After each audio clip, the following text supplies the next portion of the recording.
Welcome to qnawire.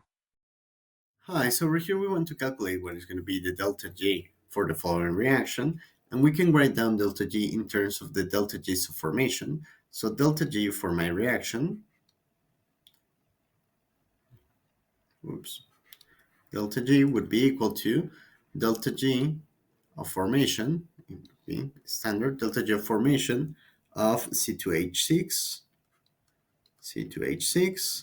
minus delta G of formation of C2H2 minus 2 times delta G of formation of H2 as a gas. So in order to get this, we need the delta G's of formation for each of the compounds.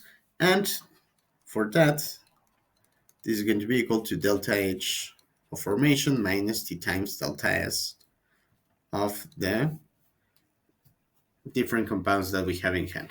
In this case, the temperature is equal to 25 degrees Celsius, but we need to convert this into Kelvin. So this is going to be equal to 298.15 Kelvin. So let's plug in here another column. There's going to be delta G,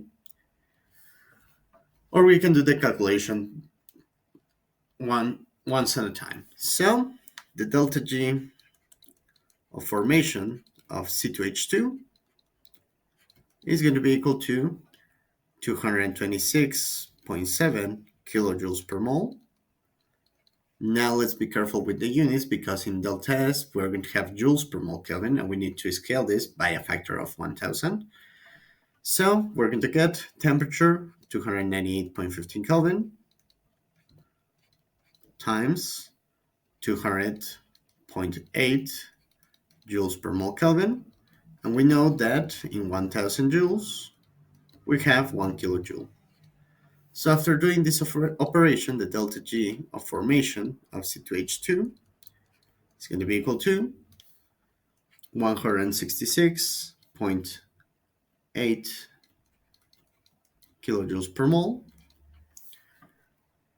Now we can proceed with the same calculation for the other two compounds of interest that we're interested in the case for H2, delta G of formation of H2 is going to be equal to 0 minus 298.15 Kelvin multiplied by 130.6 joules per mole Kelvin times my same conversion factor. 1000 joules correspond to 1 kilojoule.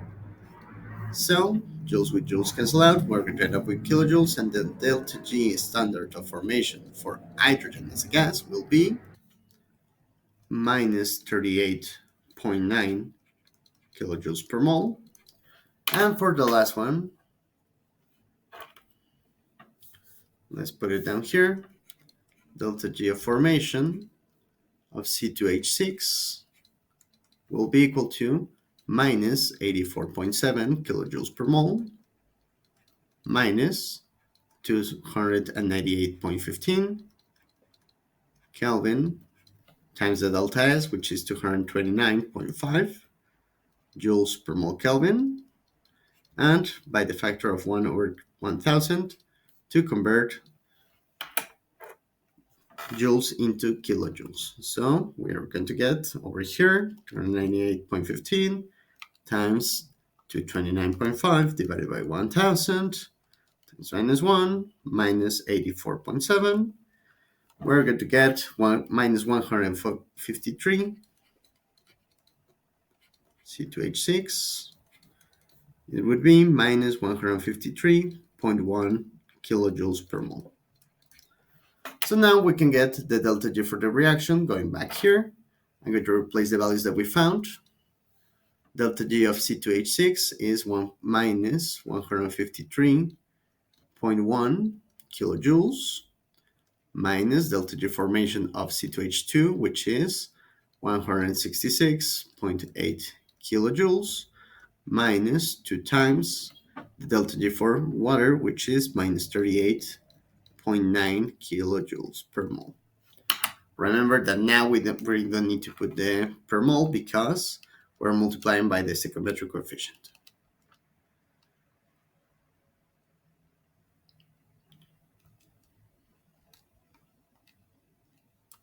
And the final result is going to be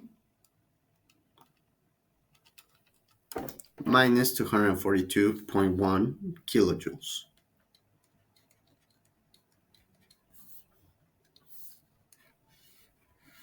And that will be all. Thank you very much and have a good one.